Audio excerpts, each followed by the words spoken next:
And honestly, initially I was hesitant, but again hesitant about getting off therapy. But eventually I think it was a good decision on her part, and I think things have been pretty great since then. I mean, I've been applying all the tools that she has given me, and they have been very, very smooth, fortunately, since then. Thank you so much. I hope that was enough. Thank you very much, Shivesh, for coming on the show and talking about this. And it is really great of you to have shared that experience, because that would really help our audience, our friends, to realize that what goes into getting a psychotherapy done, and that it's not something very complicated. It's not something one should be scared or shy away of. And it really helps in life. See, when we get fever, we go to a physician and we seek help. When we get into, say, a legal trouble, we go and meet a lawyer and talk about our legal problems. When we get caught in some, say, income tax related problem, we call up our CA and ask for help. So whenever we have any problem, we seek out help of an expert. If we get stuck in a mathematical problem, we go to a teacher or a mathematician and ask for his help. But when it comes to emotional issues, emotional difficulties, emotional problems, no, we we clam up. We don't talk about that. We don't share it. At the most, we just ask our friends and maybe close my family members. No, sometimes to not even that. No, but we are always shy of seeking an expert's help. No, I don't know why. Is because of the taboo? Why should there be a taboo? After all, see, suppose I'm feeling low and I continue to feel low for, say, a couple of weeks. It is nothing more than having a nasal allergy. No, so a nasal allergy, an allergic cough, cold, which continues for a few weeks, is also it's a small illness, no, or a small problem. Similarly, emotional issues, mental issues are also small physical or mental ailments. No? And there should not be any reason for one to shy away from seeking help. So what help is available? What is it all about? For that, we have our guest, Shrija Day. So I'll start with asking you one very, very basic question that, Shrija, what is psychotherapy? Right. So, sir, thank you so much for this initiative, and good evening to all participants. And the reason why I actually spontaneously said yes to this topic was because I feel that somewhere we also have the onus of doing some kind of outreach and some kind of awareness building. We can't always be focused into just our clinic practice. We need to also, go out and tell the masses that it is okay. So I think you've just opened up the thread that we will carry all along our discussion. So I would actually like to start with a diagram. I think that makes the representation of the different forms of intervention or treatment provided by a psychologist very lucid. So when we were taught about psychotherapy, we were also shown this diagram. We were told that imagine a funnel, which is broad at the base, then it becomes conical, and then it becomes narrow at the bottom. So the broad at the base is the form of assistance or help, which is called guidance. The cone is counseling, and the stem is psychotherapy. Many a times, these two words are used, overused, misused, used as synonyms, but they're not essentially synonyms. Now, coming to telling what is guidance, like the reference point would be the funnel again. So guidance is something where we take very generalized opinion from others. Very commonly used term is career guidance. So that will not help you solve any deep-rooted emotional issue. It's a probable decision-making stage which you're facing in the current stage of your life. A bit of an advice from here and there, a bit of reading up, a bit of hand-holding will solve it. It's not going to be there for a very long duration of time. Then counseling. Counseling will not be trivialized issues. There will be certain issues, but they can be transitory issues for which you need a little more focused discussion, but not such kind of an in-depth emotional discussion. Now coming to the stem of the funnel, which is psychotherapy. So to break down the word, therapy is intervention or treatment. Like we have physiotherapy, occupational therapy, right? Hydrotherapy. And psycho meaning therapy used or intervention used, planned, applied for psychological issues or emotional issues. So there are two parties to psychotherapy, the psychotherapist and the client. And what entails in psychotherapy is actually a process of hand-holding, a process of rapport formation between the two parties, understanding where the problem is sourcing from. So actually starting the journey by tracing to the source or the root of the problem, going into the in-depth and the complications that the person is facing, strategizing together what the helpful remedies would be, helping the client apply those remedies, reach a certain amount of stability while using those remedies, and then gradually exiting from that process. So that is the entire description in description of psychotherapy in a layman's term. So there are, I believe, 3 different schools of psychotherapy. But before we go on to that, I have a very simple question: that how is it different from talking to a friend? Say you were confiding in a close friend and you're talking to a friend. How is it different from that? Yeah. So psychotherapy is based on talk, but the talk follows some parameters. First, psychotherapy is a talk regarding emotional issues, right? Yeah. We talk to friends and close family members regarding our emotions. The difference is when you talk to a therapist, the talk will not always be emotion focused. We will try to make it solution focused, and it will be a little objective in understanding. We will not be judging you for whatever variety or kind of problem that you're going through and coming and telling us. It is going to be a very equitable relationship. There will be no emotional hierarchy set. All the emotion, all the problems, all the disclosures that you do within the premise of a psychotherapy session is respected, is kept private and confidential.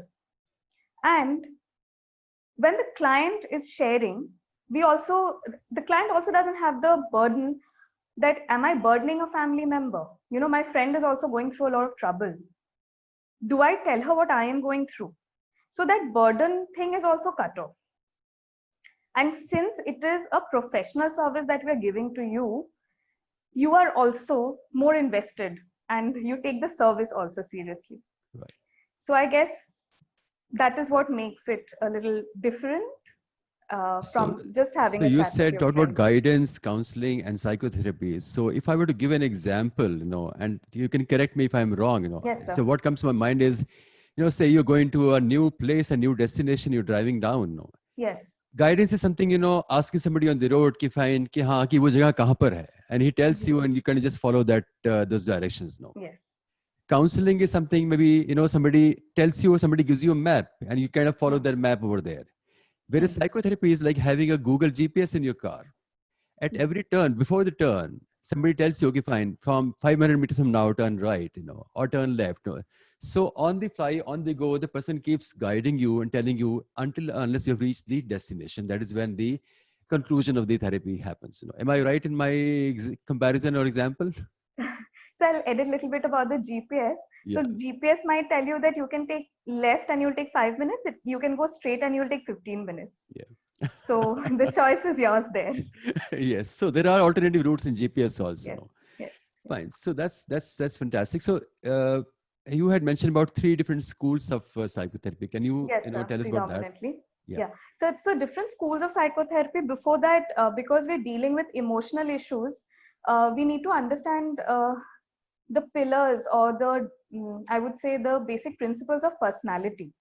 Because if we are talking of emotions, we are talking of people who are experiencing those emotions, and we all play via our own characters. Character meanings, things and the traits that we have inherited and the traits that we have nurtured while we grow. So it is nature and nurture together that is building up the personality of an individual. So in order to understand psychotherapy, where we are trying to handle people with various personalities, we also need to understand the different types of personality theories first. So predominantly, or if we have to just divide in broad chunks, and this is a very theoretical part that I'm sharing with all of you, there are three major schools of personality. One school of thought thinks that we are driven by all our unconscious motives. What we are doing in our alert, wakefulness, and activities of daily life is being governed by those unconscious motives, traumas, anxieties, but we can't access them while we are conscious and alert. They can come to us via dreams or via deja vu like phenomena.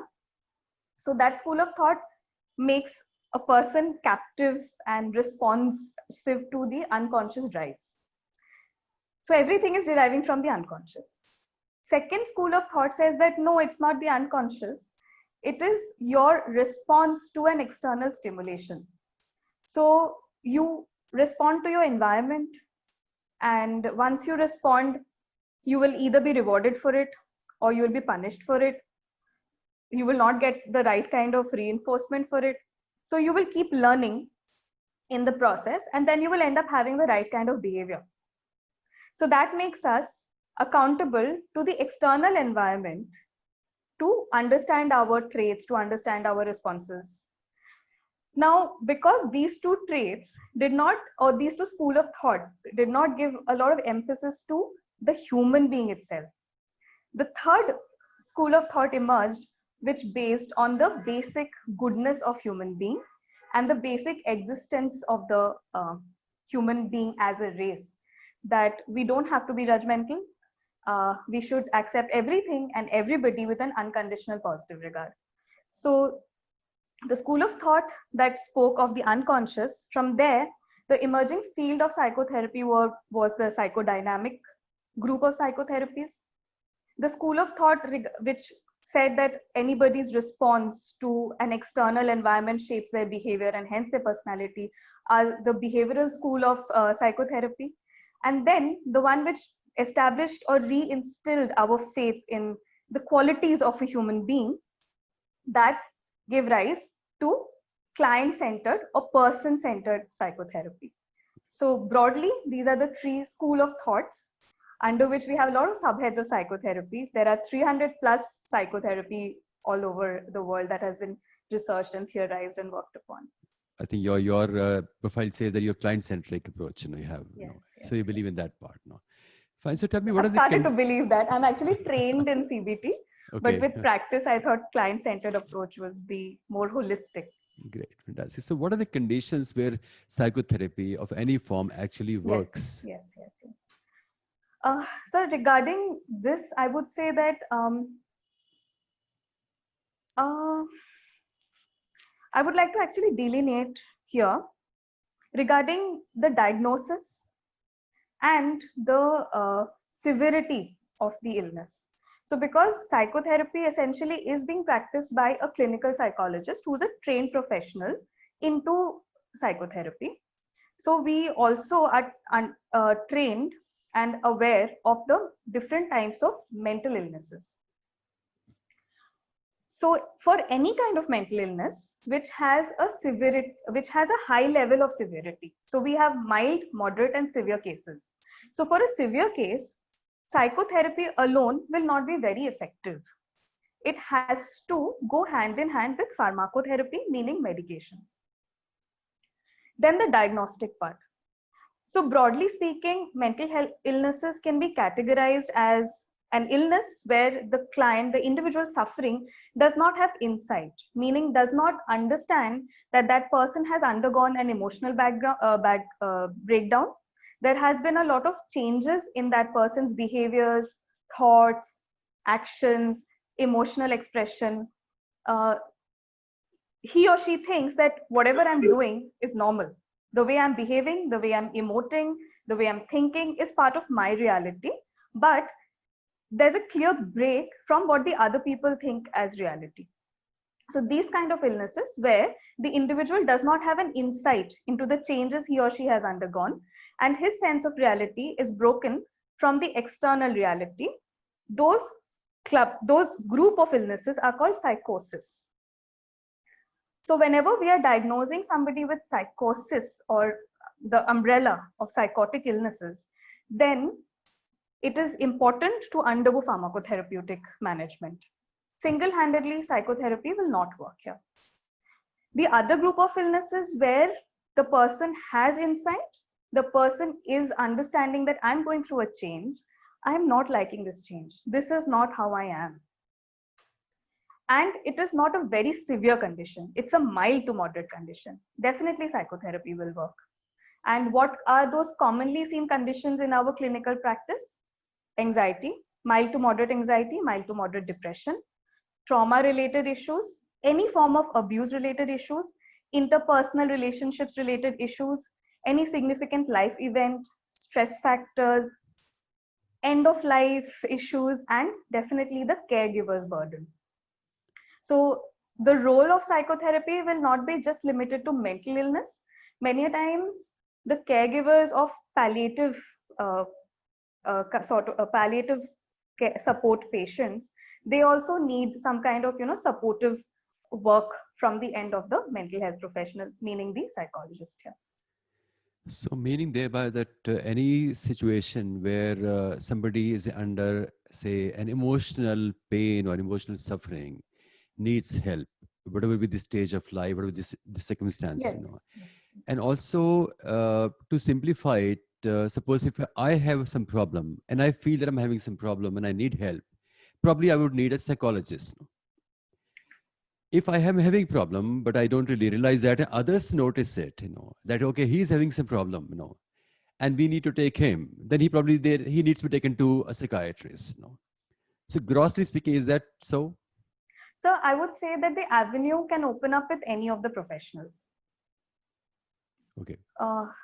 Because so the initial part of the work done by a clinical psychologist and a psychiatrist is similar, whereby we are taking the detailed clinical history. We are trying to understand the mental status of that particular individual in that particular time frame and determining the symptom severity. So we can actually conclude and come to a diagnosis, and we can also gauge the severity of the symptom. So even if the person has insight, but the symptom severity is more, then just coming to a psychologist, a clinical psychologist, may not be effective. It may stretch over a period of time. The elevation of the symptom may come at a delayed state. So if we are looking at effective treatment, then definitely for a severe condition, a collaborative approach works best. So who should one go to first? Should one go first to psychiatrist or a psychologist? So that's, like I said, I think we can go to anybody, because there is actually no professional hierarchy between a psychiatrist and a clinical psychologist. Right. We are actually looking at very collaborative approach, and the new generation of psychologists are very psychologically oriented. So I do know of colleagues who would not prescribe medications and send for therapy if they don't deem the person having that kind of an illness severity that they need to be on medications. So one can assume that the first meeting with say a therapist or psychiatrist would be kind of more of to evaluate whether the person needs medicine, pharmacotherapy or medicine, drugs, or needs only a psychotherapy, Correct, yes. So that can be assessed by both, and then we formulate the management plan further. Great, fantastic. So let's move further. That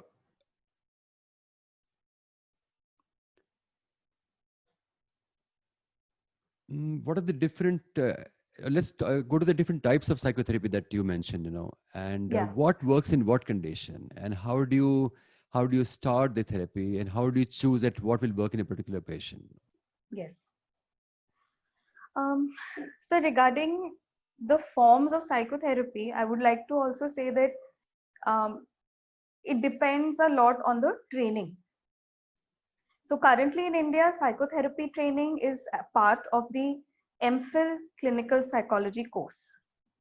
And the eligibility for that course is that the candidates have a regular 2-year master's in clinical psychology from a recognized university.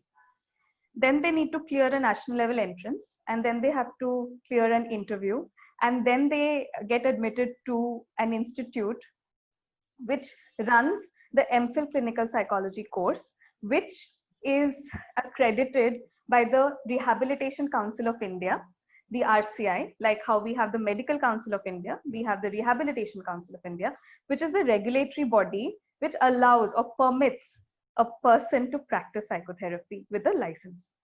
So in the MPhil clinical psychology coursework that is happening across our country nowadays, I mean, for so many years now, we are taught under supervision, meaning we have senior psychologists observing, guiding, checking our work, and asking us to improvise on the skill, helping us also to learn different strategies.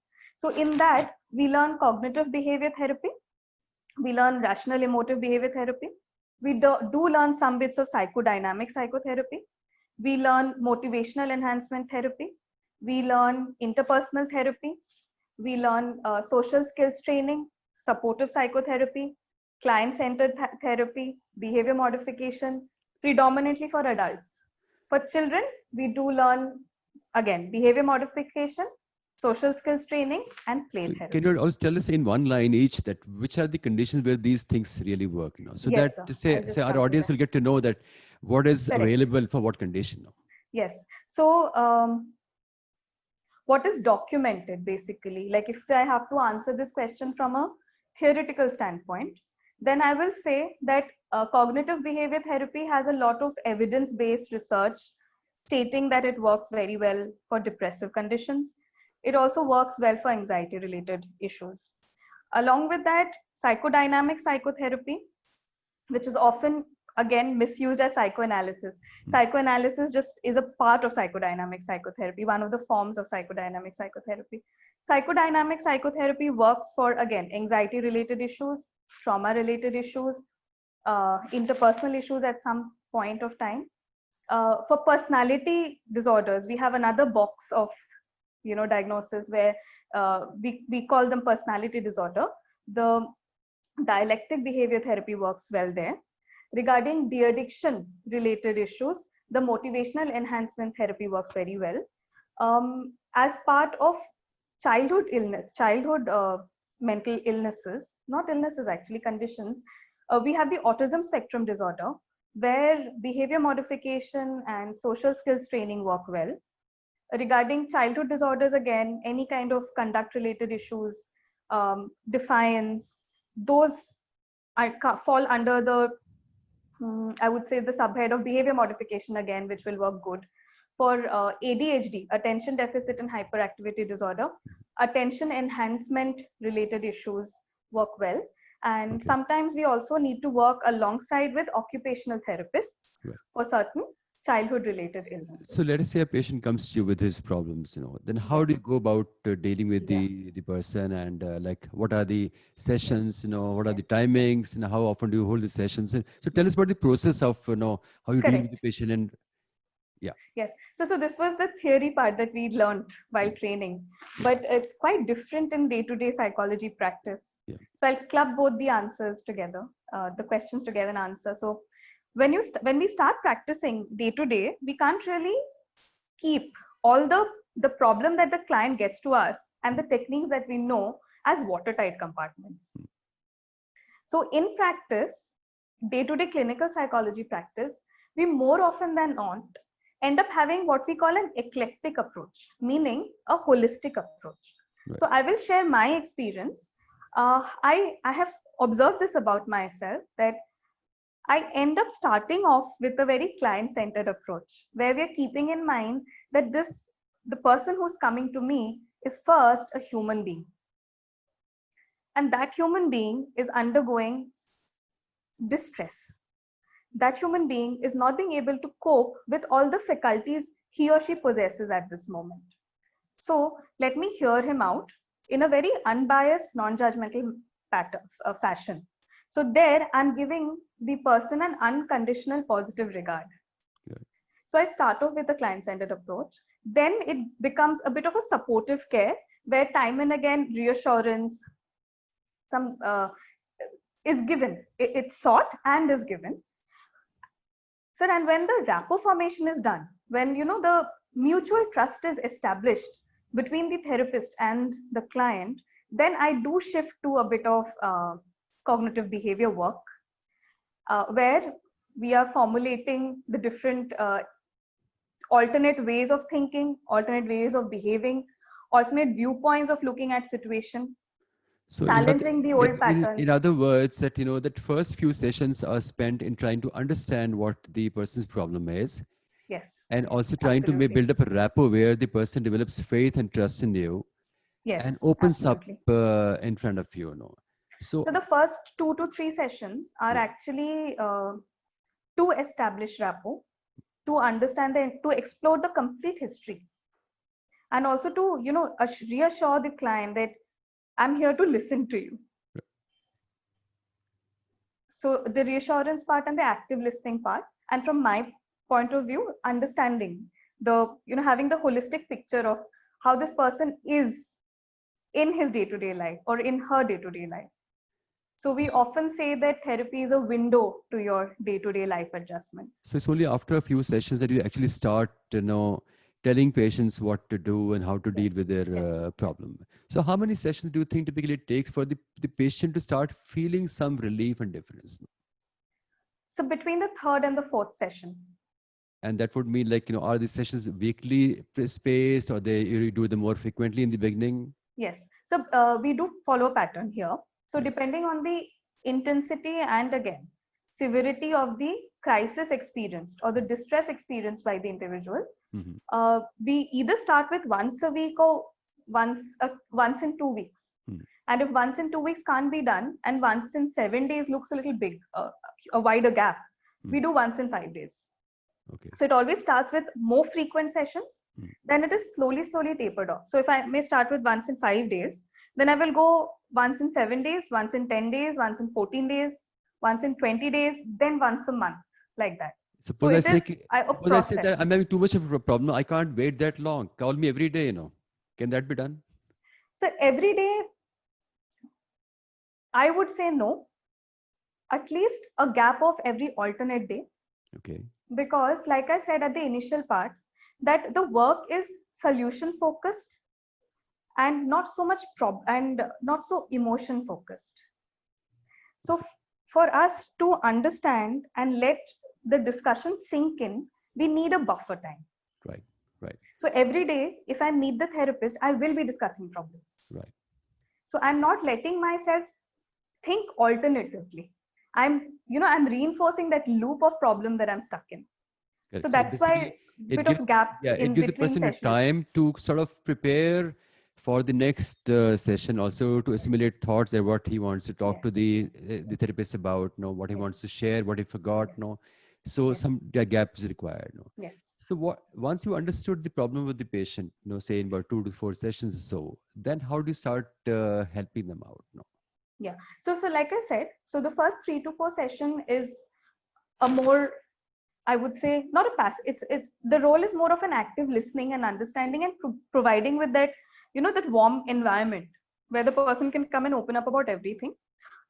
After that, the process becomes a little directive from the therapist's end, where we will say chart out the problems and what can we do about it. And when I say what can we do about it, it's actually for the therapist and the client to formulate what strategy we will be applying.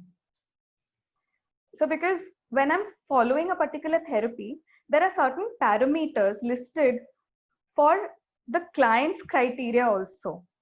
So I also need to gauge if my client will be able to engage in this form of therapy.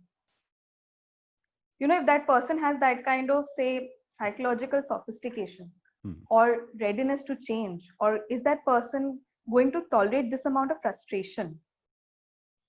So we have to negotiate that. And of course, it is done mutual. Both therapist and client have to come to a mutual consensus about that, understand what the strategy is, and then follow through. So if you give an instruction to a patient, and if he tries to go back home and follow those instructions, but he's not able to follow, Yes. then what should he do and what would you suggest? So what I usually say is that I'm asking you to chart out all the negative thoughts that are bothering you. Chart it for 3 days and come back to me, for example. But that person is not being able to write down the thoughts. Then my next question to him is that try to think what stopped you. So, And okay. we explore that. So we don't say that if you didn't do a homework, it's a failure. No, it's not. There is always a reason behind why you're not being able to do it. So the hand holding or the help is to open the knots. And that gradually builds up the insight and the problem solving approach to the client. Because you see, if he's not being able to think, he or she thinks that's the roadblock. But if I additionally give another alternative thought that what made you think not write it? That person will retrospect. That person will try to find the source. So that's how it gradually progresses. How many weeks or months does it take for somebody to achieve a reasonable amount of benefit? So I think 6 weeks on an average. 6 weeks to start seeing a change. Yeah. 4 to 6 months time to start acting upon the change. And after that, we gradually start, when we reach the plateau, then we maintain the contact and then we taper off therapy. So another 6 months where we are gradually tapering off this therapy. So first 4 to 6 months of regular contact and then depleting contact for the remaining another 4 to 6 months. Sometimes we may conclude at 8 months also. So roughly one should be mentally prepared that it may take about 6 to 8 months for the therapy to last. Yes, yes. And at least 4 weeks for the person to feel some relief, some benefit. Yes, absolutely. And if a person drops out before that? So we do have a dropout rate. We do. So what would you advise to people, who who tend to drop out? I strongly feel that it's not just me understanding my client's issue. It's my client also trying to see how much I am gauging. Right. So the first session, it's actually two strangers meeting. So we need not conclude, we need not jump to a conclusion up until the third or fourth meeting. So my request would be hold on till then. Something or the other, opens, some window opens, and we are able to formulate where we need to begin from.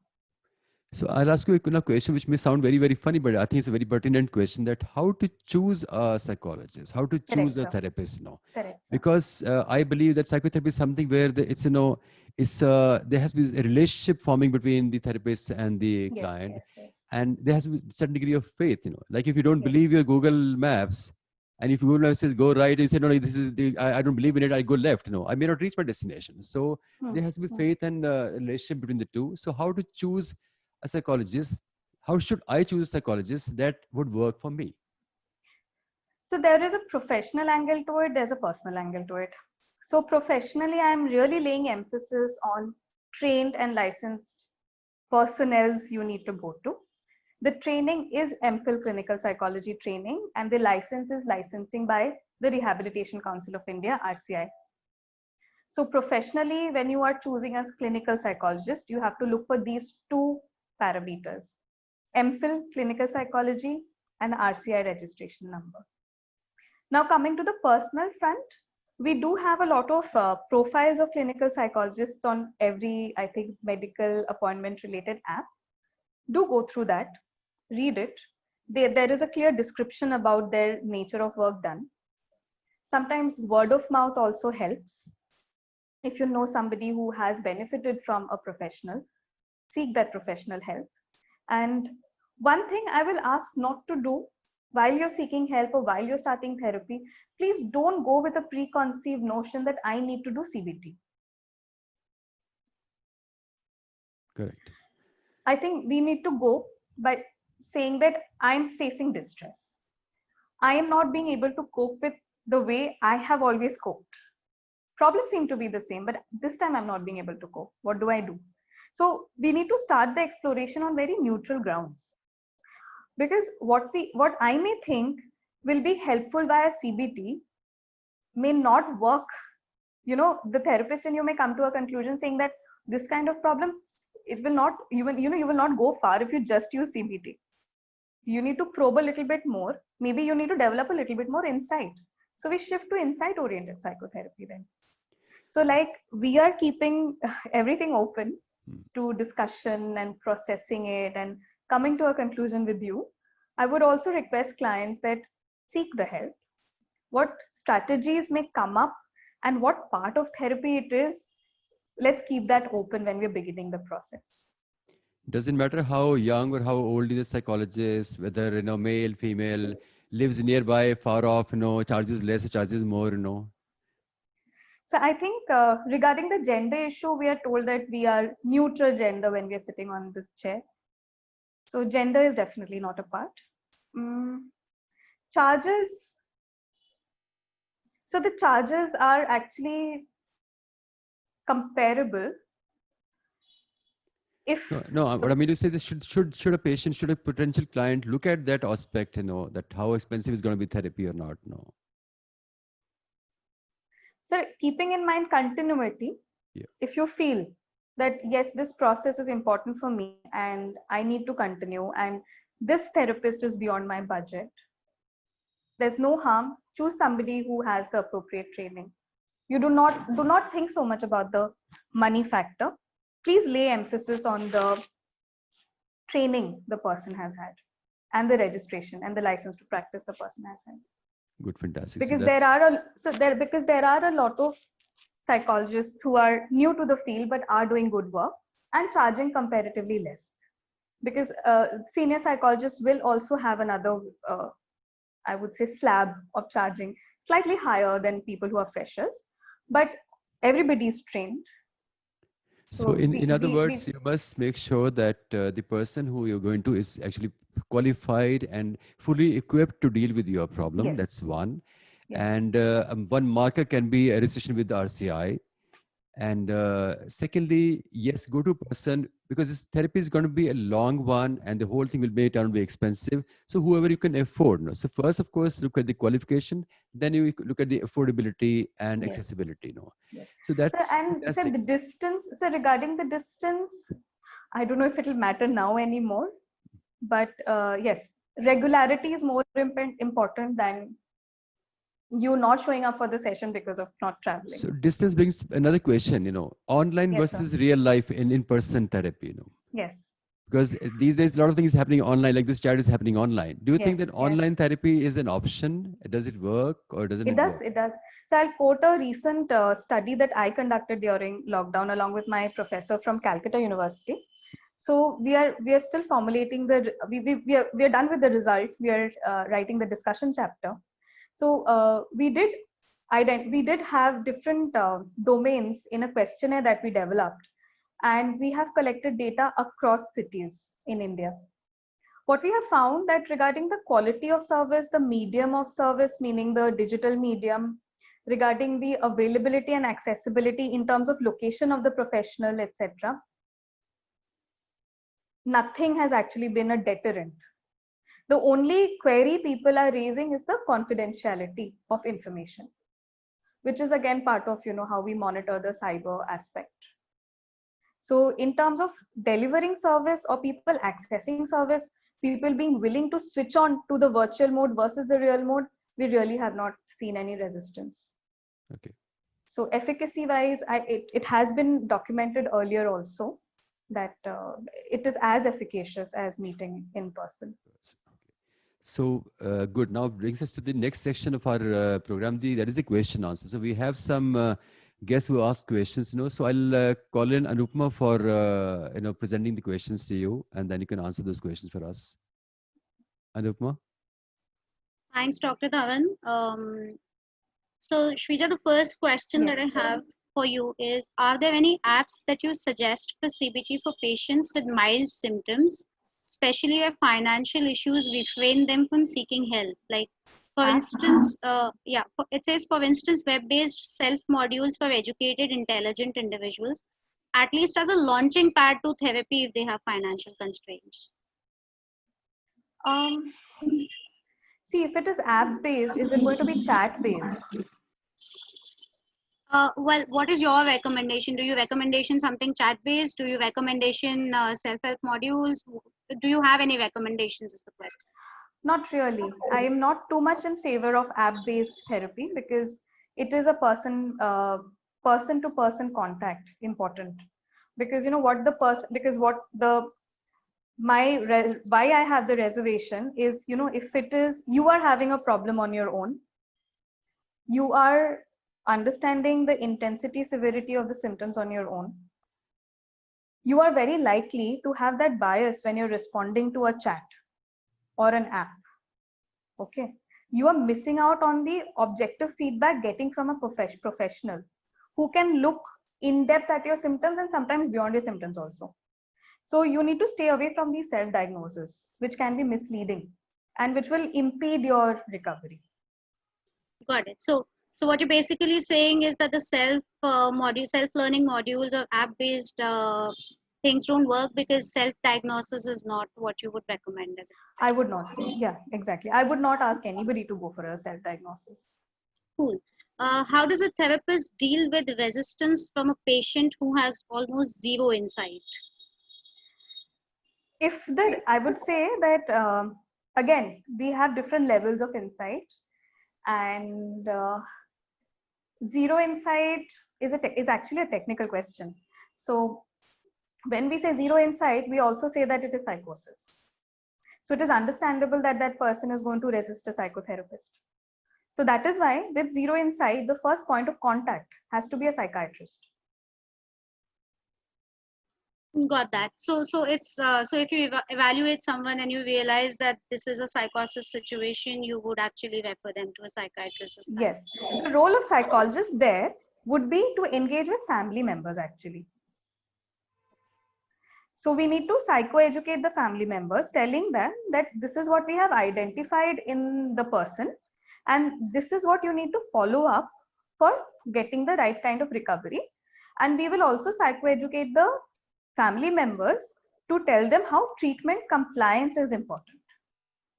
Got that. So parallelly, when we are initiating the treatment for an individual who has zero insight, the psychiatrist is going to treat the individual, the affected individual. The psychologist will work with the family. When, you know, insight starts coming, partial insight is there, then we can start working with the client. Got that. We have a guest, Ruby. She wants to ask a question herself. So Ruby, I'm going to unmute you and then you can ask your question. Ruby, hi. You can ask your question. Hi, Ruby. Yeah, thank you so much. Good evening. I'm really happy to actually see Shrija ma'am over here. It's been that voice is known. I know that voice. Yeah. She was my mentor when I was working initially, and it's really nice to hear from you, ma'am. Just have a question. What if any patient had gone through psychotherapy for probably 8 to 10 months, and you seen that the person has got better, he or she could cope up with it. How is there any chance that a relapse would happen? Yes. See, so you recommend the patient to go for another set of psychotherapy again? No, see, relapse prevention has to be taken care of while you are Dr. Radhavan told me not to use the word termination. So I'm saying while you are reaching to a conclusion about the first phase of psychotherapy. Okay. So we are trying to build up the acceptance and awareness. We will also have to help the client understand the identifiers. What are your alarming signs that you will again fall into that same spot? Okay. So while we are closing down therapy, we also have to help them, because this is also fostering their independence, right? So you have to tell them the identifiers of a relapse prior to closing down on the process. Oh, thank you so much. Thank you, Ruby. Thanks for having me. It's So great to have you. I have two questions on this. That one is that what is the role of therapy for the family? Like, which are the Yes, sir. situations where you want to involve the Yeah. family in the therapy sessions? Yes, That is yes, one. yes, yes, yes. Secondly, what tools, what empowerment do you give to your patient, the client, at the time of conclusion of therapy, so that in their life after that they can use those tools, and how can they reach you back if or when to reach you back when any help is required? Yes. So regarding family, for children, so I would like to break that into two variables. One, I would say again, age and insight. So for cases where we are handling children, family definitely has to be involved. Now, when the children becomes adolescent, Mm. they want to have their personal shrink. Mm. So sometimes they don't want parents to come in for the session. So there we have to enter a bit of a negotiation if they are still not legally adults. So along with the consent, we have to include family members. For adults, it is their choice to some extent. And if there is a need for involving a family member, it again has to happen with consent. But most of the time we do reach out to family members to get their narrative of the problem, of the initial changes that they had seen in the individual, and if they are seeing any improvement as well. So that will happen with a mutual consent between therapist and the adult client. Regarding insight, again, if there is no insight, definitely we have to touch base with family so that we ensure that the treatment starts and the follow-up happens, the treatment compliance is built up. And for cases, conditions which are not under the psychosis, which are non-neurotic spectrum, then it will be as per requirement. Okay, so say in a marriage counseling, you would want the both husband and wife to come to for session, or would it be just in one-to-one thing? So honestly speaking, I don't specialize in marital therapy. So, but I have seen couples. And the format I follow is to begin with individual sessions and then plan and have joint sessions where we are talking of common disharmony and mutually what are the areas where we can bridge the gap. And what do you do if somebody resists that? Say one spouse says, "No, no, no, I'm all right. Treat the other spouse." No, husbands often say that. No, Yeah. Bibi ko, you No, so need wives also psychotherapy. say that. I have lots of wives who said that. So how do you convince those people to come in for say family sessions? So we have to wait, and we have to constantly negotiate actually. And many a times we say, come in as a informant. Don't come in as a client, come in as an informant. So then when we start exploring, we are essentially eliciting information. So we are able to find out some information or some area where the other spouse who has been resistant is also stuck. So we can start work from opening that knot then. So we have time for one more question. I think Anupma has Yes, one more please. question, last question with her. Yeah. Shweta, this is coming from somebody who's taken therapy in past, who Yes. is stable, hasn't relapsed. Yes. One of the things that they want to know is what are some of the good practices that the clients can observe when they deal with the therapist. Like this is also coming from what Dr. Dhawan asked you earlier. Yeah. He said, can we have a daily session? And you said we are not dealing with emotions and we are instead dealing with solution finding. So what are some of the things that clients we are dealing with emotions. Okay. But while dealing with emotions, we are not giving it an emotion-focused approach. We are Right. giving it a solution-focused approach. Yeah. Right. So what are things that clients can do Yeah. so that their therapist is not in a professionally, so to say, a dilemmatic place about how to deal with it? Like how can we as clients make it easier for our therapists to support us is the question. So yeah. So here I want to thank Shivesh. He has been excellent in following all that. Be regular, be punctual, respect the boundaries, that is the professional personal space. Whatever you have to discuss about the emotional issue and whatever is relevant to the session has to be discussed and concluded within the session. Your session ends, that session ends within that duration. Your session does not continue after you have left the room. And there is always going to be a waiting time for therapists to allocate you a slot because we're really less in number.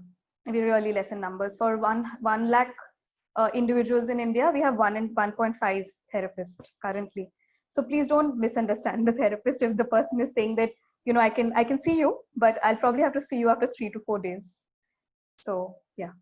So we need to understand boundaries. We need to be focused regarding what we are talking, and utilizing that session time to talk and come to a conclusion. And we have to take the responsibility of ourselves being regular, and time and again keep checking your readiness to change. How much have you changed, and how far do you want to change further? Is there any role of the alternatives which are there, these days? Hypnosis, meditation, yoga, PLR, Reiki. We get to hear about so many things. Is there any role of those alternatives? So there's still alternatives. I think that's the answer. Okay, fantastic. Because we don't have any registered bodies in training and registration. Regulatory bodies are also not there. So we don't know. So I mean, for ethical practice, we need to go by professionals who are trained and are licensed to practice.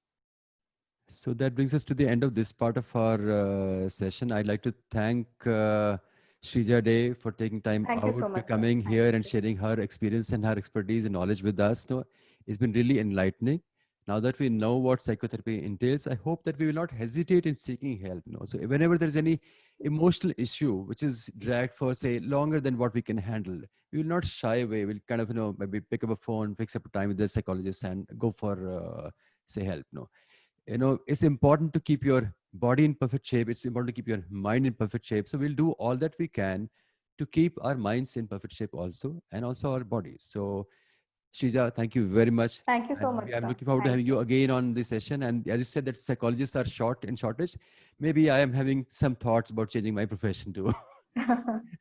Sure. So a few announcements here. This Sunday, there'll be a live chat session on physical fitness, cardio and strength training, making sense of the technicalities.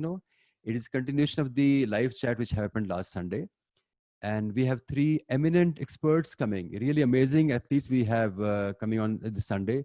The super stylish Riti Sahai, who is the coach for running for Adidas in Delhi. She's a runner, she's a cyclist, she's a mountaineer. She has done, marathons like Boston Marathon. So very good, enthusiastic person to hear. We have a super fast Sikh gentleman, Sandeep Singh, who holds the record of finishing half marathon in just 1 hour 26 minutes. And he has done 100 half marathons in 100 days to create awareness about environment and clean health. Amazing guy he is. You must tune in on Sunday to listen to him. Rahul Raghuvanshi is a very super strong gentleman. He's really very muscular and very, very strong guy. I've seen him work. I've worked with him. He's been my coach also in Anytime Fitness. He has 2 of those gyms. So these 3 people will be there on Sunday to talk about the technicalities or in depth about what cardio and strength training means. So please do join in on Sunday at 11:30 via Zoom or on Facebook as a live stream. And also, I will invite all of you to join the group on Facebook. It's called the Live Chat, where we talk about any and every subject on earth which is related to life, which can affect the quality of life, which can make things better or worse also. So the live chat is all about that. So that's a platform where people are talking, discussing, share their thoughts, sharing their ideas. It's a very vibrant, very amazing group. Please do check in, do join in for a while. If you don't like it, you can always leave it and drop it and go back. But I'm sure that once you join over there, you will stay on over there. I'd like to take this opportunity to thank Anupma for helping with all the legwork. I think she didn't use her legs; she only used her hands. So handwork, the handy work she did for me. Thank you, Anupma. You are a big support here. And thanks everyone. I would like a feedback from the audience that, of course, we have this live chat sessions on the live every Sunday. Would you like to have some medical chat sessions, maybe somewhere in the midweek or fortnightly? Please put down your comments in below, or give us feedback in any way you want to. That would you like to have extra sessions on medical specialties or not? No. Thank you very much.